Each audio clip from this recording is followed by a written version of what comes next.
Setahun yang lalu atau tepatnya 28 April 2020, seluruh warga Kota Tanjung Pinang berduka karena telah kehilangan sosok pemimpin yang dihormati, yang mampu menyejukkan hati dengan senyumannya, yang mengayomi warganya dengan jiwa kebapaannya, dan juga sosok pemimpin yang memperhatikan pentingnya agama dan ulama. Setahun telah berlalu, kepergian sang ayah yang gugur di medan perang melawan wabah pandemi COVID-19. Sosok dan wibawanya tetap dirindukan. Sang guru sekaligus sang ayah bagi warga Kota Tanjung Pinang. Syahrul bin Jamaluddin, itulah namanya, wali Kota Tanjung Pinang yang telah gugur dan kembali ke haribaan ilahi. Dan sebagai bentuk penghormatan terhadap sosok beliau, sekaligus mengenang 1 tahun wafatnya pemimpin yang bijaksana tersebut. Berikut secercah kenangan dari sosok pemimpin yang murah senyum itu. Ayah Syahrul merupakan wali kota terpilih pada periode 2018-2023 bersama pasangan politiknya Rahma yang saat itu dikenal dengan sebutan Sabar. Diberikan kepercayaan oleh masyarakat Kota Tanjung Pinang untuk memimpin Kota Gurindam. Dalam kepemimpinannya bersama Rahma, ayah selalu mengedepankan visi dan misinya semasa kampanye, seperti peningkatan dunia pendidikan, budaya, serta agama di Kota Tanjung Pinang. Selain itu, ayah Syahrul yang juga mantan guru tersebut memberikan perhatian yang lebih bagi peserta didik dengan memberikan bantuan seragam gratis dan program pendidikan lainnya.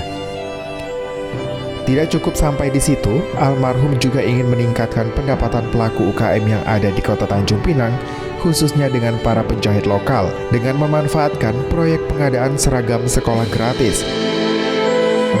Kerja nyata ini ia wujudkan semasa hidupnya. Tidak hanya itu, sosok almarhum juga memiliki cita-cita luhur, yakni menghidupkan kebudayaan Melayu serta mendukung budaya nasional di Kota Tanjung Pinang. Hal ini dibuktikan dengan batik gonggong yang resmi menjadi batik khas Tanjung Pinang.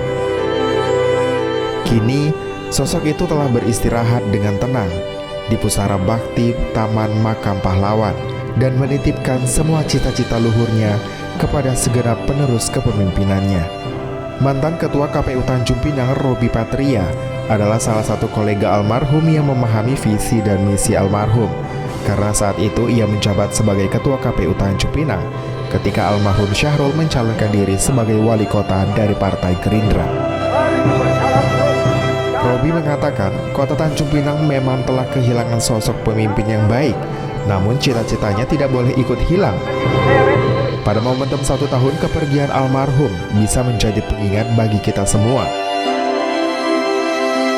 terutama penerus kendali pemerintahan saat ini yang dipegang Rahma, sebagai nahkoda Kota Gurindam dengan serius dan bertanggung jawab melayani masyarakat Kota Tanjung Pinang melalui visi misi yang telah dibuat.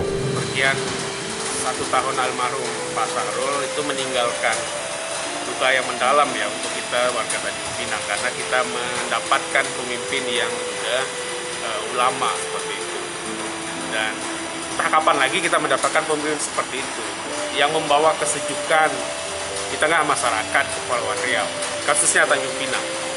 Ketika Pak Syahrul mendaftar sebagai calon wali kota, ketika itu saya menjadi ketua KPU Kota Tanjung Pinang. Jadi saya sedikit tahu ya bagaimana visi misi beliau ketika mencalonkan dan membuat seperti apa Tanjung Pinang seperti itu.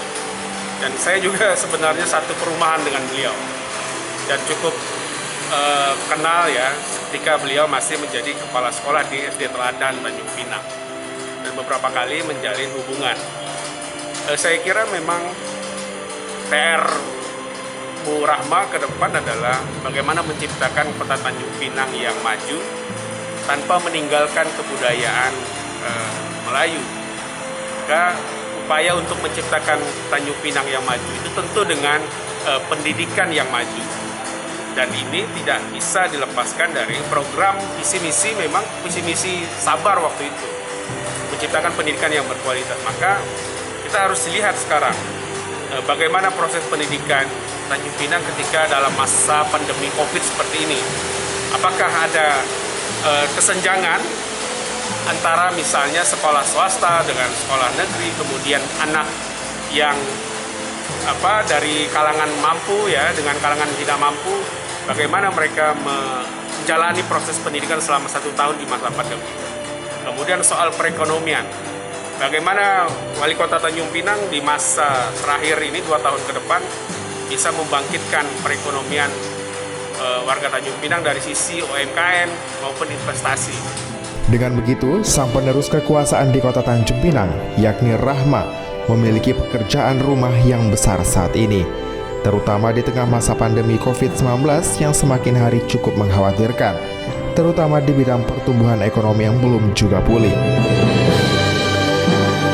Hari ini, Kota Tanjung Pinang bahkan seantero dunia sekalipun sama-sama merasakan dampak yang nyata atas terjadinya pandemi COVID-19. Dari segi kesehatan hingga merosotnya ekonomi masyarakat, keterbatasan menjadi hambatan bagi siapapun saat ini.